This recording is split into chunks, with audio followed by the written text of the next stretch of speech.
大家好，欢迎收看今日福气类嘅节目。今日开始了，当然啦，大家咧讲嘛，家咧强调人嘅性从有关系吼。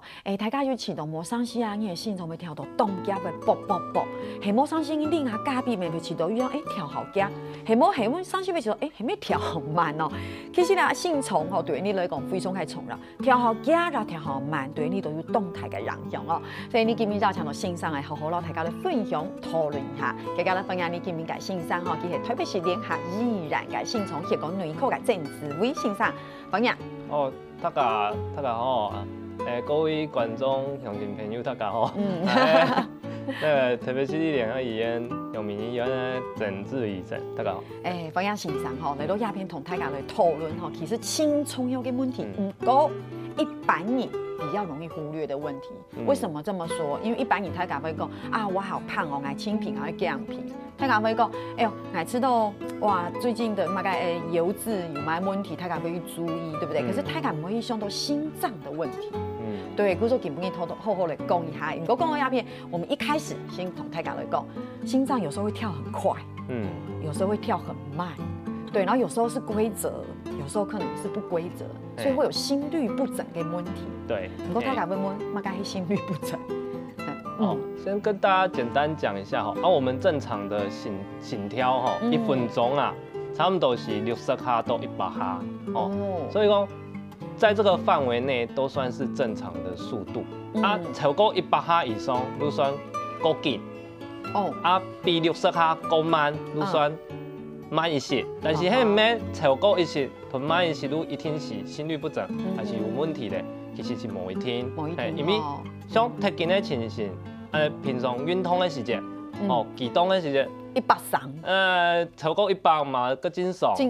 真给啊，你跑步嘅时间，你做得可以到86、87。有按过诶，真嘅。一般来讲，拢爱200，我们大部分人这样简单算，220去减掉你的年龄，大概是你心跳可以到达你运动最快速的。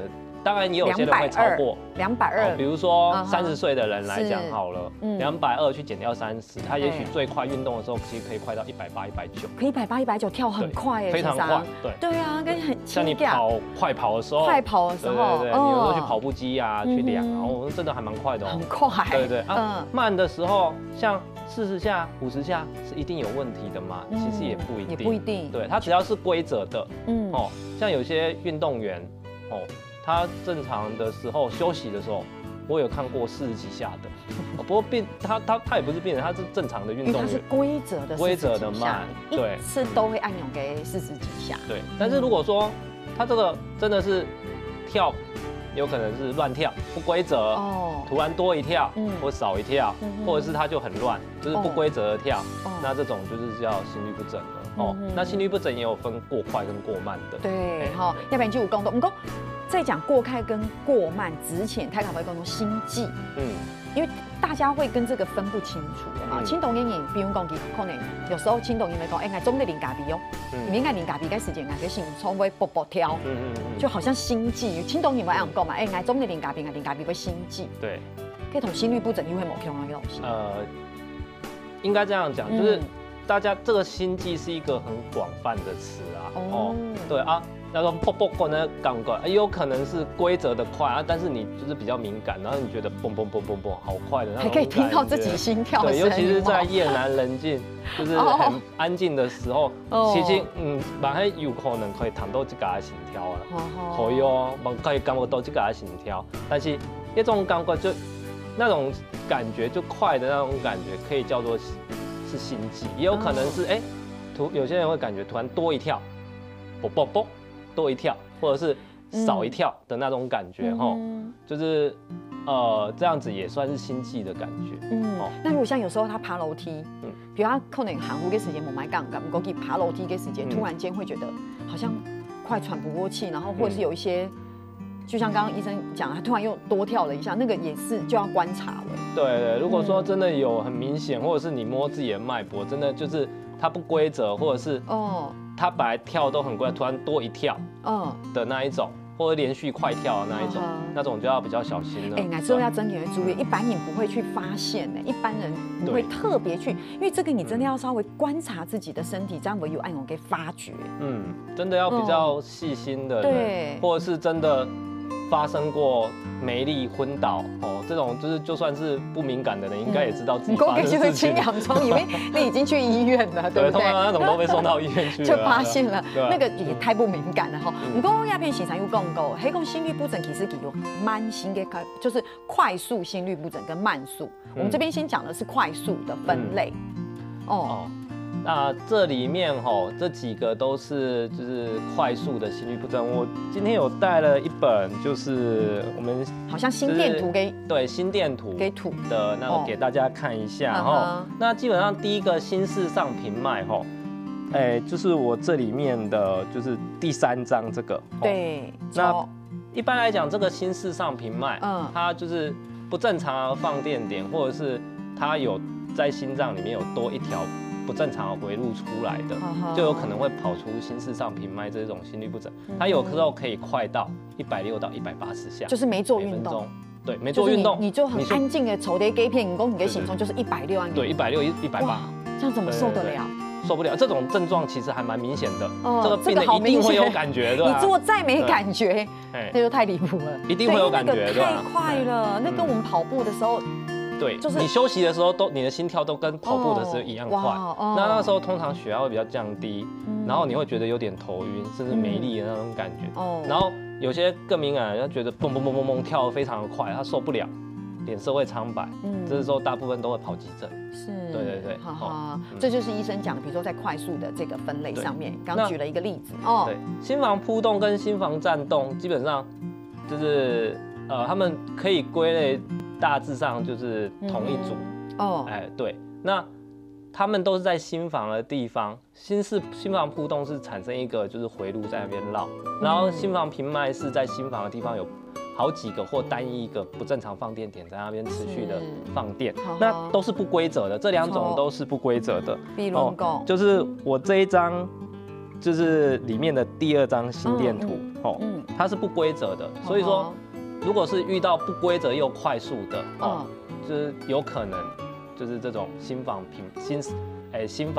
平脉心房扑动或心房颤动，它已经很快了，然后又不规则。对，又不规则。那这2个东西心房扑动跟心房颤动就是2跟4基本上都从心房出来的。那它是目前其实很容易发生中风的一种心律不整。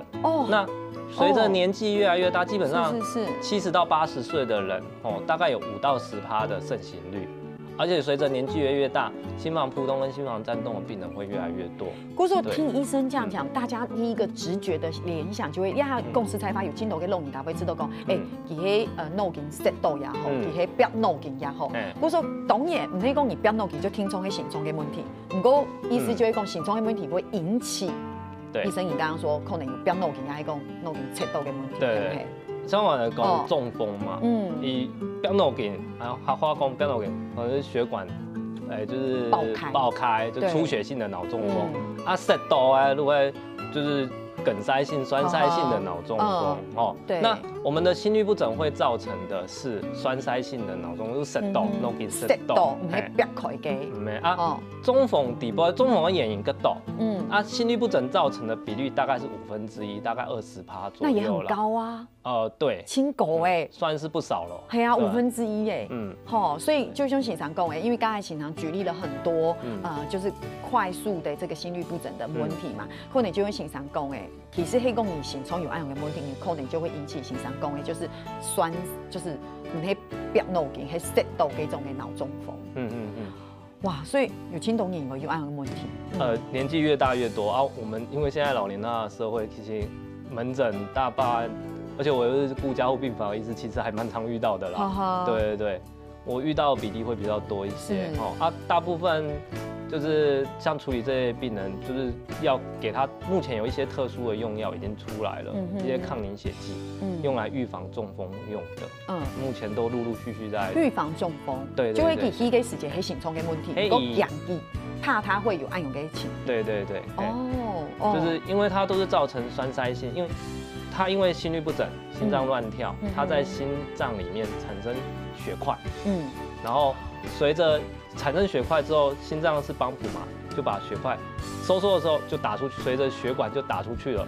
那流到脑袋就是变成脑中风，流到心脏的血管、冠状动脉就变成心肌梗塞，流到我们的肠子就变成肠梗塞，流到脚可能脚就黑掉，这样子。对，所以说看它那个血块飘到哪里去。对，哇乡亲朋友基本嘅你特别来讲，你性虫嘅问题其实原来性虫让你讲，特别你讲嘅血管切到。也有可能會有關係吼，不過喺到底係乜嘅原因會引起，還有乜嘅要注意吼？到底片請你嘅小朋友先聊下，你定下陣再嚟好好講。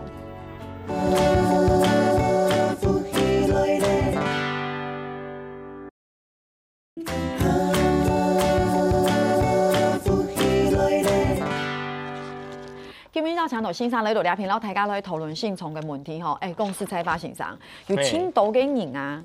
真嘅冇去注意到自己嘅身體嘅時間、性蟲嘅問題嘅時間，就真的會忽略，一定都要等到昏倒了、倒下了，救護車送到給急診室了。黑某就是經常講，你真的就是整個倒下去看醫生，才說原來有暗湧嘅問題。比如經常剛那時候講的不要腦筋，雖然我們講是跟心臟有關，可其實如果你預先就知道自己的身體狀況，你就可以好好的來注意或是做預防。目前是有一些預防的方式啊，如果是剛才的心房顫動跟心房搏動的部分，當然也四種夾嘅心律不整底部吼，T3風因為心室平脈吼，講這些就是真的很突然的東西，它是有可能會造成突然昏倒或者猝死的了吼。那這是在我們就是心室平脈的，就是心電圖的波形，就是這一個哦，那這一個，那如果說真的昏倒了，然後又沒有被急救，也可能在野外昏倒，它可能會慢慢就是變成心室纖維顫動，那最後就變平了，就這個是不是跟我們有時候以前講說，因為我們會學那個什麼 CPR 跟那個，我們不是學這個基礎的，這幾個都是可電擊式的什麼 AED 對不對？搭配 AED 學習 CPR 有沒有？黑公你得走路的，因為經常講野外有沒有？你走在野外看到有人倒下，對，那 AED 拿來貼好了之後，他就會告訴你這個可不可以電跟不能電，對，是不是就是可以電的？這就是可以電，然後電完之後當然還要繼續 CPR 去壓它。如果有藥物就趕快打強心的藥物，對吧？那這個就是到很後面了，這個我們只能學到 CPR 也很容易。要就會經常講就是第三個心室平脈，而且是很突發性的。對，非常突發，對。可是為什麼會這樣突發？一般來講，通常他的心臟一定是有一些特殊的，不管是先天性的或傳導性的，或者是他心肌梗塞造成繼發性的心室平脈。我又不知道。你看有來愛用唔定啊，平常時神發就按用癮啊，我根本。有些人真的是都沒有感覺，然後第一次就這麼嚴重，所以說為什麼就是我們在報章雜誌上都會看得到這一類新聞，甚至前陣子有公車司機開一開去昏倒，然後去撞到台南的那一件嘛，是因為就昏倒，然後上面的乘客還很好去幫他急救。最後有救回來，對，這個應該就是這個了，就是心肌梗塞之後併發心室平脈，所以大家真的會注意，因為有時候其實你當時因為沒有症狀，可是所以說你做健康檢查的時候就可以去了解自己的心臟的一個狀態。其實我覺得心電圖跟 X 光片、胸部 X 光片基本的。這個應該多多少少會有一些就是跡象顯示，對。但是有時候真的運氣不好的時候，真的一點跡象都沒有，也是有的啦。這就是為什麼大家常常講到這個心肌梗塞的時候，或者是心律不整、心臟問題的時候，大家都覺得好像很緊張，因為好像基本上你是措手不及的，按用給感覺。有的有時就是啊，然後真緊哈。不過亞欣常講的是快速的，還有一種是慢速的，對不對？好，慢速的在這邊我們就提到，它這邊有2個，那通常就是竇房結病變症候群，我們通常要病竇症候群，它就是會心跳就變得越來越慢，越來越慢。那基本上我們正常的心臟的節律點，在右心房裡面，叫竇房結跟房室結，這2個東西是我們心脏里面最主要的2个就是发电，就是主导我们心跳的，就是节。好关键哦。对，但是他们随着年纪越大，或者是心脏有疾病，它慢慢退化掉了。哦。对，它变得没有办法让心跳那么快动作起来了，那就叫做并窦症候群。那房室传导阻碍就是这比较学术一点吼，就是基本上我们在心中底部呀，按你讲啊，有一条传导路径哦。那这条传导路径就像天线一样哦，它从右心房传到就是心室中隔，然后再进入到右心室跟左心室哦。那窦房结跟房室节发电之后，会沿那个电气讯号会沿着这条就是传导路径传到右心房跟右心室跟左心室，让心脏收缩。哦啊，如果说房室传导阻碍就是贴一条天线挡风，可能发生短路了，哪个地方断掉，对，然后它就没有办法传得下来，那就会心跳也会变慢，这样子。对哦，所以心跳变慢，它就是会一直慢慢变慢，慢慢变慢这样子。有些人是也是有可能会不会，对啊，就是突然，这样会有那种喘不气过来的感觉吗？会有那种？大部分这种变慢的病人的状况，通常都是不太有力。某力，他就想，我今天没力啊，我现在没力有有的时候头会晕晕的，对，血压稍微低一点，甚至有些比较严重、非常慢那种极端慢的，1分钟心跳只剩20-30下，可能就直接用昏倒来表现。跟医师对啊，跟医师讲的一样，直接用昏倒表现，就是你也没发现，就直接先进医院了，才发现原来是按钮哈。不过共同按都能现在有共同一些症状，我们等一下会帮大家整理一下。不过共同鸦片到底是什么样的原因，会引起你有心律不整的问题？好，我们这边有帮大家整理一下。好，可以还心律不整的5大因素。大部分提议呢，这摄取过多的咖啡因，大部分都会让你的心跳变快啦。不知道啉咖啡啊、啉茶、酿茶，都有可能不能你的心跳过紧。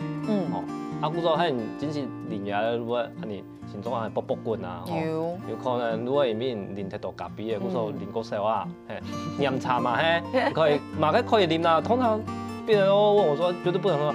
他不能要听讲如果症状如果没有到那么严重，这些你可以不要喝黑咖啡嘛，或者是把它泡淡一点，或者是。所以真的会有偏饮患者问心能够，真的不能喝吗？心上就很爱喝，真的不能吗？因为有的时候他们有的时候理解跟你医生讲，也许你医生是讲说不要喝，他就变他在耳朵里面形成的就是不能喝，绝对不能喝，但是。其实不是那么严格，因为其实对啊，其实什么东西就是不要过量，对不对？其实讲的是一个概念哦，大概东西过量都不好。我们不是一直讲均衡这件事情吗？对。那当然这边有提到，本身像现在有讲到嘛，比如像第5个就是刚医生有讲到比较专业的部分，就是问题了，疾病啊，或是当然这边有提到压力跟紧张。对，这个我觉得压力、紧张、药物、压力跟咖啡因是我们比较好像生活里面比较可以调整。还有。有的药物啊嘛，有可能会造成那个心律不整。有的药物是的，比如说有的感冒药物啊，里面的气管扩张剂，对，或者是抗组织胺这一类，有的人都会心跳如果感冒过紧，有的血压药，像血压药很多种，里面的那种贝塔波可就是乙型的，那个就是抗交感神经的抑制剂。有的人吸的，不心跳变得更慢，有的人吸起来变得更慢的嘛有。那怎么办呢？因为有听说是这种的药的。可以换个药因为可能是不是每个人都一定会吗？就黑莓像是这种的药的，每一个人都会造成心律不整，不容易听。容易听哦。所以经常讲的就会是药的不一样用，黑讲你是经常讲那一种的药物的时候，你吃到你的心。跳有一些改变，有观察过后有一些改变，有一些问题给时间，你就要再跟医生讨论，可能那个药就不适合。无你问药嘅。迄无就问药嘅。不过讲到鸦片轻度嘅，有时就会问啊，你讲到按到心脏嘅问题，可以跳到轻压也好，跳到轻慢也好，到底用一个针头，我们平常在日常生活底度，你就会注意，不要太忽略。我觉得经常有讲轻度嘅问题，有很多人。发现的时候是直接倒下，你都以为在发现。其实我们生活里面，你仔细观察，还是可以找出蛛丝马迹。有，嗰種買幾多，像真正呢有讲到过遐204都养成一个量血压的习惯啊，讲这些也蛮记忆拢算蛮进步的嘛吼，啊讲这些那种就是电子式的，不管是手腕的还是手肘的，讲这些伊量血压的时间嘛，要量的心跳数，超，心跳数 T3的数字，对，嘿，那讲这你看到太紧，你常常你坐着休息，量度拢超过100哈，啊你如就太快嘛，真爽哦。如果你每次量血压都是坐着休息至少10分钟以上，那你一量，心跳拢还超过100，可能真是啊，如果又造成你一些症状，很多真是可能我来看一下医生，我查看先也咧心跳过紧，迄面先是有些问题。啊，无如果你休息的时间，量血压的时间，心跳、心室，有些慢。虽然讲有的年真是有些时间心室嘛还有的，但是如果担心，或者是你真的觉得这40-50下，或者是你观察到你心跳40-50下，你运动的时候，跑步也快不太起来，70-80，顶多就这样。一般来讲，人在运动的时候至少要超过100以上，可能会，当然是看你的运动的模式啊。但是至少你如果已经是有在就是比较有氧的跑步啊，快速的，结果还是快不起来，顶多就是70-80，那可能真的，对，会不会真的有那些心率过慢那个并窦症候群啊，或者是房室传导阻碍的问题？对，所以欣赏一下他讲的问题，公司采访就会讲你的生活当中也没有特殊的一些状态，只是你有量血压的习惯跟时间。对你就是很平静，心情也很放松，然后就是也很舒缓的状态去量个血压的时间。像欣赏讲的，那个每个心跳又按慢，对不对？而且常常这样。其实你虽然没有怎么样，可是还是建议你都得去看一下心脏，至少确定。一听我看啊，听说一空，对，就是对，当然有症状听说一空，就是至少你可以了解你的心脏是一个怎么样的状态。对，因为那边有提到心律不整的症状，其实就像晕呐、头拿昏就很会有的症状。太紧太慢，都有可能会昏；太紧太慢嘛，有可能会感觉到心中安尼。通常大部分快的，他们有那种心中啵啵啵的感觉啦。对。太紧太慢造成的血压下降，都有可能会全身倦怠无力，甚至太快的时候会造成呼吸困难、喘不过气，喘过来，都有可能呢。这些都是很常见心律不整的那些症状。对。可是这边有提到胃食道有异物感，这个倒比较少一点。比较少，不是说没有，但是有些人会说有这个感觉。对，可能有一些人会说，我有这种嘅感觉，安样哈。其实公司采访心脏嘅问题是轻氧冲嘅，真的大家又常常忽略的。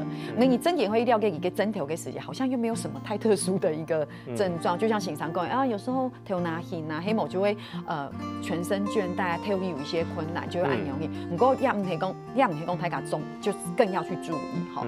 還有嘛個 tip 要注意，大家先聊下，你等下陣再講。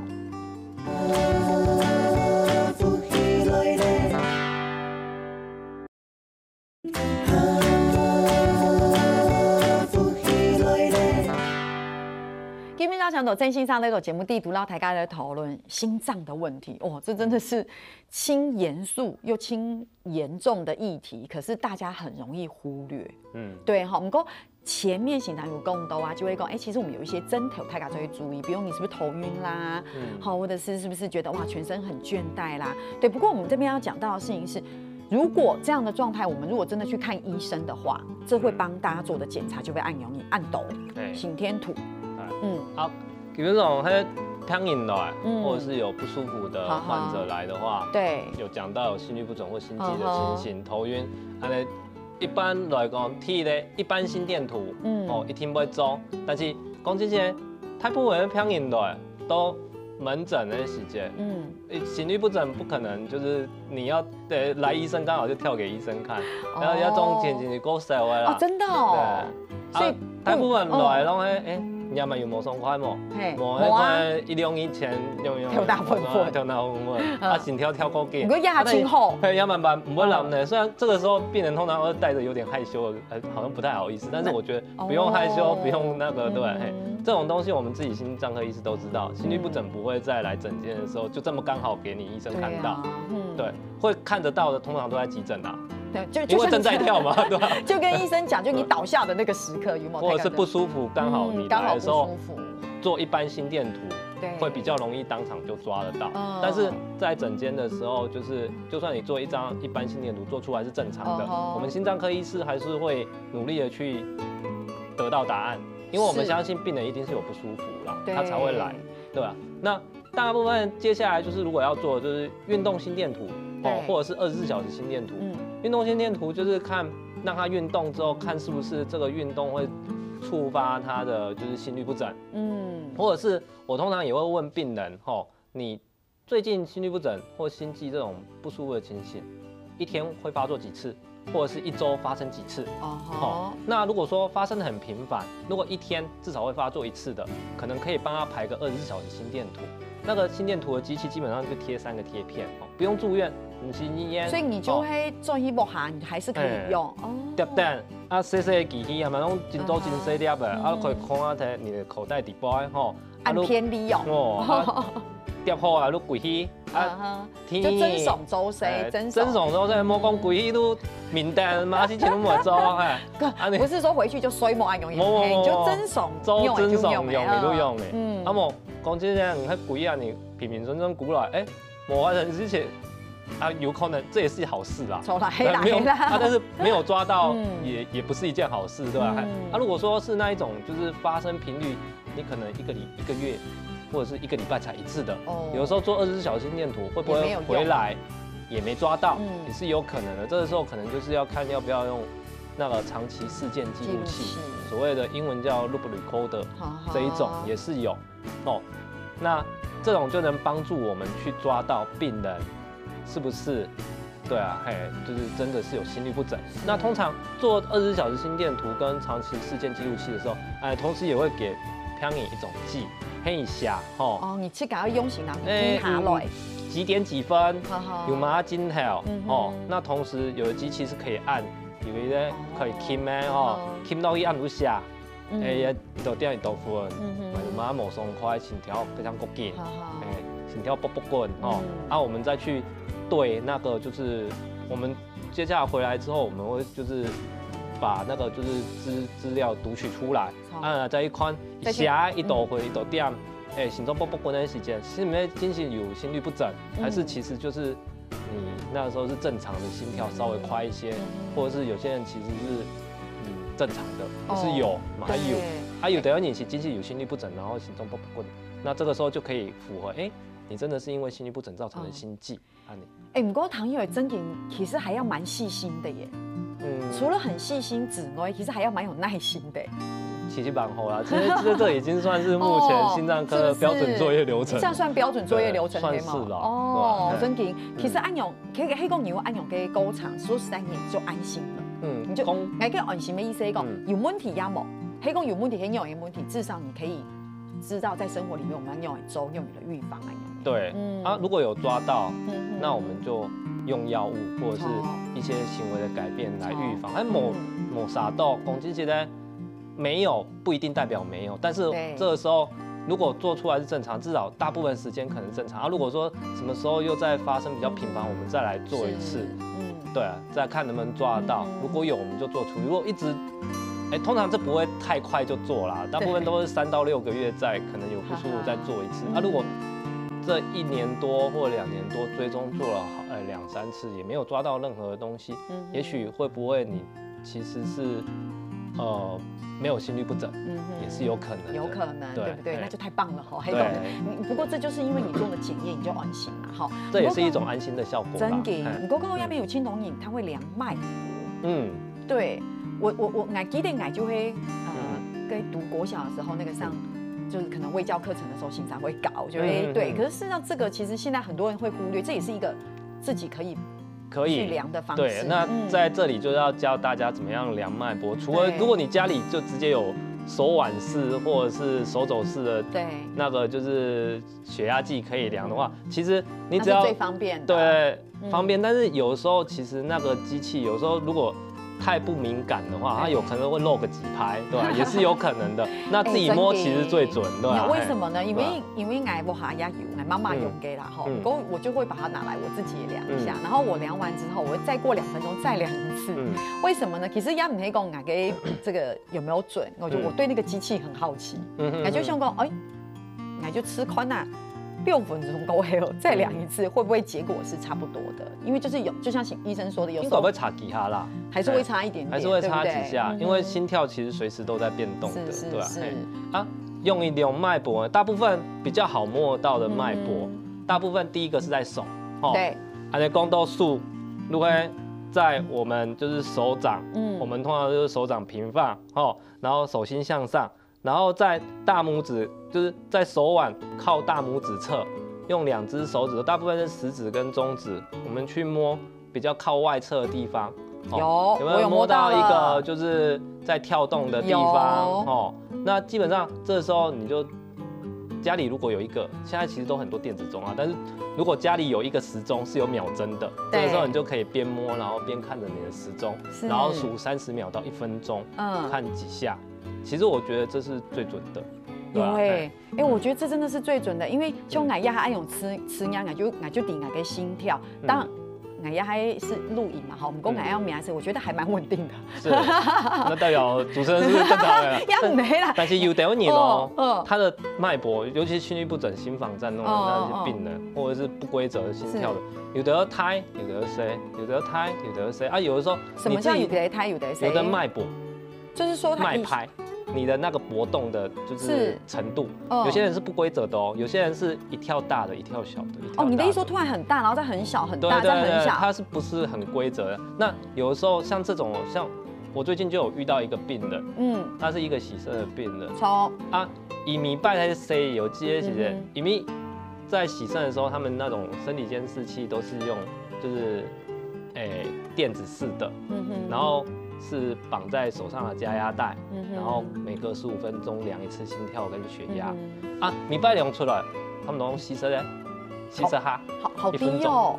但是现在不管做心电图还是你用手摸，其实基本上都是比那个数字都还是要多的。大概都60到70下，所以说大概你的意思是用手摸，对，摸它的脉搏，对的数字都比不是说机器就不准，但是在这种比较特殊的病人，就是脉搏的搏动，就是大小不平均的病人，有的时候机器的确实会漏掉几拍，是有可能的。所以真的很重要所以自己摸，我觉得还是最好的，因为我们胎卡就会自动它有几轻偏离，有冇？基本还。再次的搞台卡讲，你会爱用咩？可是其实就像医生说，这就是最直接的嘛，你就是直接用你的手就最直接去接触到你的心跳嘛，对，所以真的是好，古说爱用给缝是很准的，对。不过各位鸦片胎卡会知道，哇，讲了这么多，医生也讲了，其实我们是告诉大家啦，我们要如何预防，我们生活可以怎么样调整，这边有讲，其实跟吃也很有关系。你看哦，大概整理按用给冲掉本胎卡空一些，看来看去就一定有减少抽烟跟喝酒，糟吧？好，包烟脑零就真也会减少。其实这边有讲到，小心使用药物，对不对？像头妈有屯主持人讲到，其他药物他们感冒药底部有一些气管扩张剂，还有这抗组织胺类，还有的血压药会让心跳变慢的，甚至都会。有的肿瘤嘛有可能，大部分像毛地黄那一类的啦，那前一阵咪嘛拄到一个病人，都会一个筋骨酸痛啊，朋友是送一罐药酒，伊嘛唔知马泡啊，对啊，药酒诶，讲要止痛，还有提啉，伊个朋友嘛见得提讲冇啉咁多，伊摆到提啉喺半罐。结果来急诊他就昏倒，然后酒吧，没领药酒啊，今天不神地，给黑点领酒啊，他根本是把它当酒喝，对，然后他就后来那一天当天喝完酒呢，就昏倒，但是大家都觉得他喝酒醉嘛，后来发现真的太久了，然后就被送来，对吧？然后心跳20几下。爱弟，太大巴都去，其实会酒醉伫水无，其实迄真件出问题诶，哇，这真件要注意哈，哇。然后就被送到急诊，心跳才20几下，但是那个20几下，他后来又醒来，可以跟我讲话，这也真厉害，对吧？